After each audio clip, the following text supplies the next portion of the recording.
going on, everybody? It's Grayson Mann alongside David Hood for an impromptu version of the Orange Crush podcast on my iPhone, so we'll see how long the storage lasts, as we've joked around all day. But David, it's finally that time of the year. So much fun. From all the coaches, we're hearing from Dabo Swinney later this afternoon. Just what jumps off the initial impressions for you? Well, I'll tell you what. So first of all, wide receivers coach Tyler Grisham was talking about his group, and he said we have to be playoff ready in game one. So you go back to last year, Duke, a lot of the players said, hey, we weren't really ready.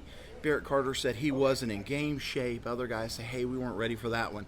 You got to be ready week one this year because, well, who do they play? It's somebody. It's somebody. Hold on. Georgia.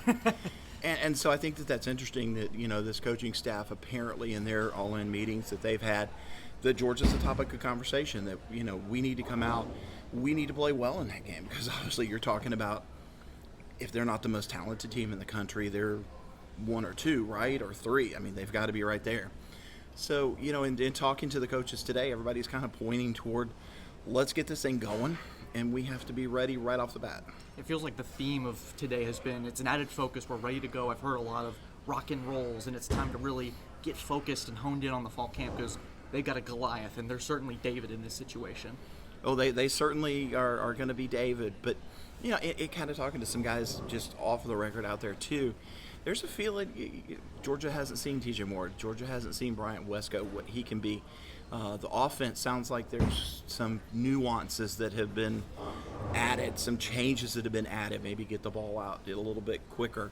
I think it's a level of excitement we hadn't seen around here in a few years. And, it's a little bit less of a media presence today because, well, this isn't a team that's predicted to be in the top 3 or 4 in a lot of places, and maybe the expectations aren't quite as high. But I'd love to know, you spent some time with the coaches. What's one thing that stood out to you? In talking to Mike Reed, I just would love to, you mentioned the receivers. He pointed out how talented these freshman receivers are, and specifically Bryant Wesco, how he gave them fits in spring, and how he continues to just impress this coaching staff. And you mentioned UGA hasn't seen the Bryant Wescos on film. They haven't seen the TJ Moores on film. They've focused in, and you talked to Tyler Grisham as well, how much these receivers added certain dynamic effect that this receiver room hasn't had in a long time. Kyle Richardson, the tight ends coach, he's always got some great stats. And he was saying that, this offense from an explosive play standpoint, it wasn't good last year. It wasn't what we've seen, but it's getting better. It was a little bit closer. And then, of course, he pointed to that big bugaboo that we all know about, the turnovers. And he said, if it wasn't for those, as Dabo called them, just, absolutely terrible turnovers, they killed drives. They killed games is what they did. Without those, the numbers would have actually been a lot better. And so it's all about cleaning it up. And I go back to Kyle. During the spring, I was walking out after a spring interview session, and my computer bag dropped off my shoulder. And he said, no, we're not doing that anymore. We're not dropping anything around here.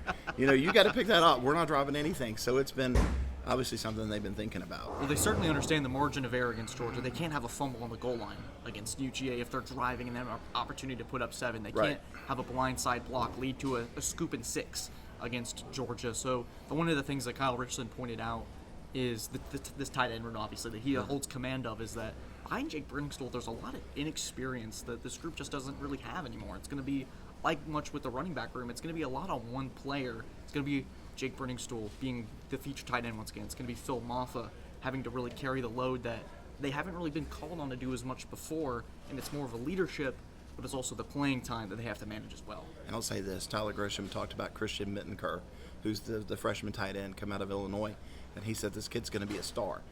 Doesn't mean he's going to be a star this year, but he said, from what they've seen of him so far, going to be an absolute star. Now let's go over to the defense really fast. Mickey Kahn was fantastic today. And when you look at a lot of what he's got coming back, Tyler Venables appears to be healthy. You've got R.J. Mickens coming back. That's a lot of experience on the back end. And then you've got a superstar in Khalil Barnes. Absolutely. And Sherrod Koval, apparently, he's completely healthy. He'll be ready to go in camp. Kylan Griffin played last year.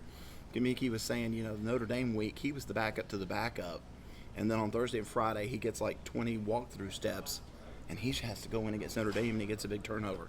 This is a group that's talented and deep. Well, I think it's fascinating. They mentioned the injury bug that they had to face last year. It almost was a blessing in disguise for them because of the experience that some of these players were able to gain last year. They were able to be on the field and make mistakes. They were able to get those reps that they may not have had it been a fully healthy secondary. So I think the mixing and matching that they get to play with now comes in handy when there comes a season where now it's time for them to take the reins. Avion Terrell, another name that I've heard from a lot of people today, both on the offensive side and defensive side.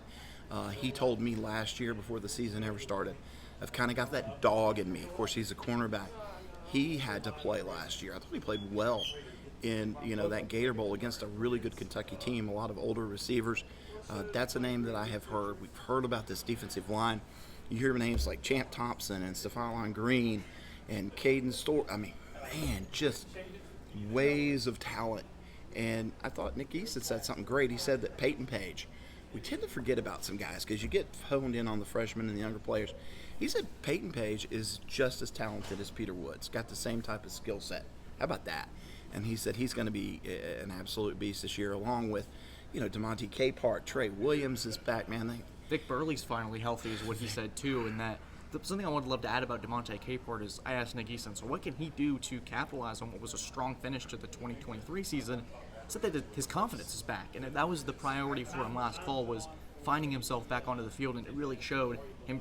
It may not show up in the stat sheet as a 10-sack guy, an Aaron Donald type thing, but if you really watch those games, he was making an impact, shedding blocks, making the right tackles when it was needed.